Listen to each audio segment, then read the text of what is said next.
How to paint snow people, Joe and Mavis, in watercolour. Today I'm painting on a glued pad of watercolour paper inside a little 7x5 rectangle. It keeps things contained and stops me wandering off into the margins, which I'm inclined to do given half a chance. I'm starting with a dilute wash of Moonglow, my new obsession. If you've seen the recent video, you'll know why. I outline half the snow person on the left, who I've decided is Joe. I soften the inside edge with clean water and leave the outside edge as a firm line. The other half of Joe, that is his right hand edge, stays untouched because the light's coming from that direction and the snow will look white there.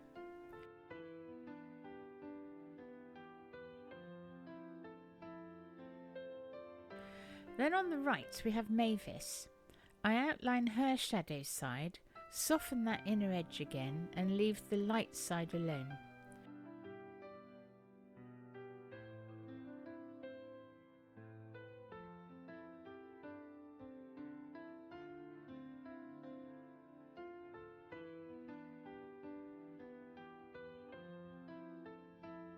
At this point, Joe and Mavis look a bit like two ghosts waiting for someone to deliver their bodies.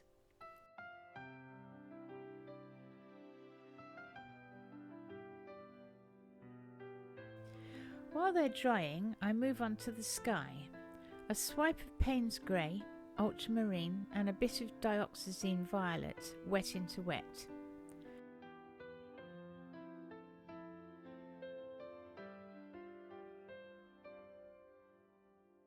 I soften the lower edge with clean water so the colour settles quietly.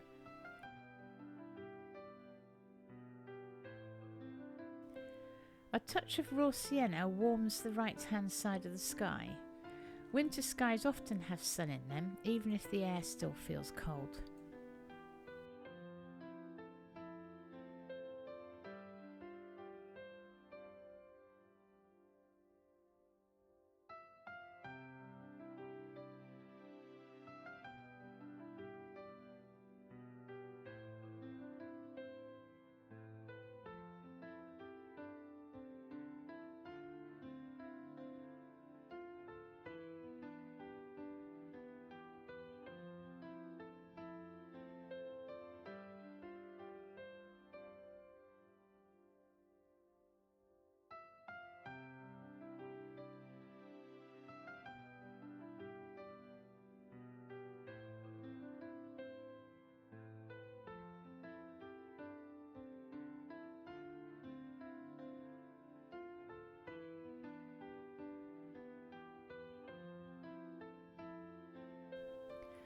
I use clean water to lift out some paint so that I'll be able to give Joe and Mavis their hats later.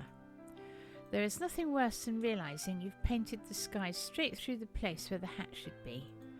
I do it quite a lot, but watercolour paint is more forgiving than you might think, and it will often lift off more easily than you might expect.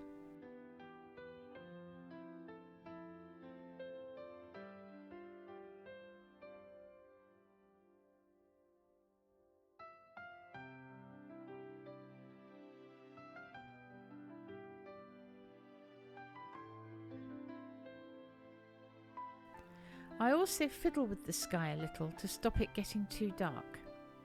A lot of my painting is taking colour off the paper, not putting it on.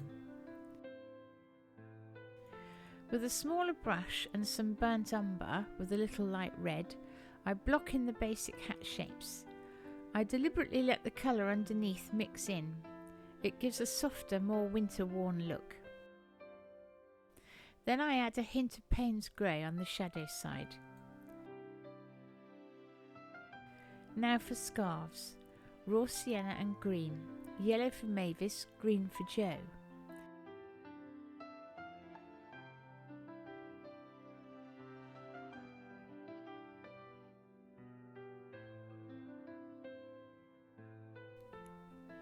I add a bit of blue into the shadows and adjust Joe's shape where he looked as if he'd been built in a hurry.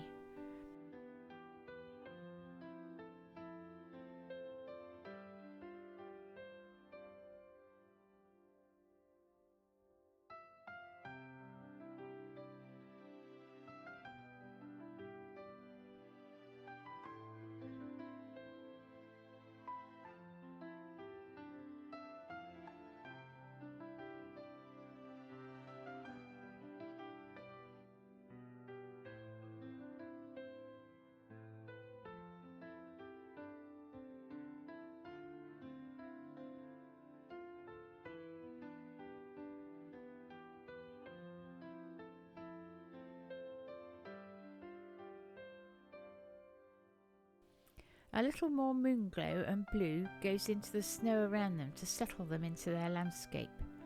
They need to be grounded. They need to look at home.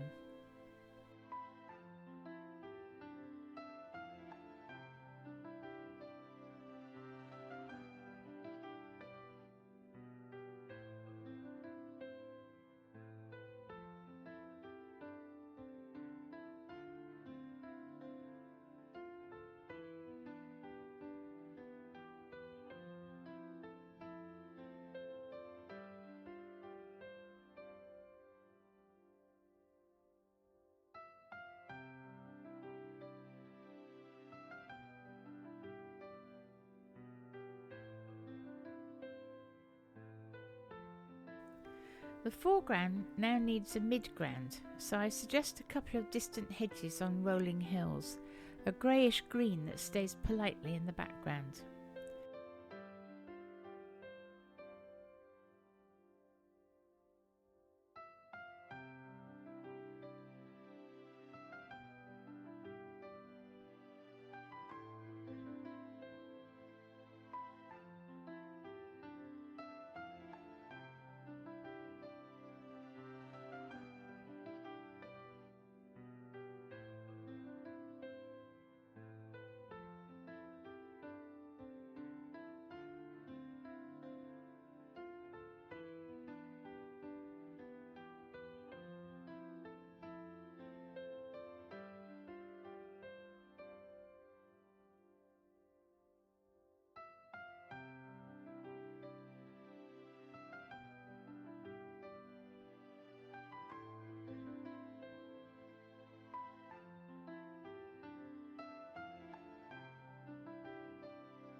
To Joe and Mavis with a smaller brush, strengthening shadows under hats and scarves. Without that, they'd look as if those items were hovering near them instead of being worn by them.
For the fields, I mix a touch of grey with raw sienna and use a flat brush to flick in short wintry stubble. Then with a rigger brush, that's the long thin one, I add some taller grasses with light red and burnt umber.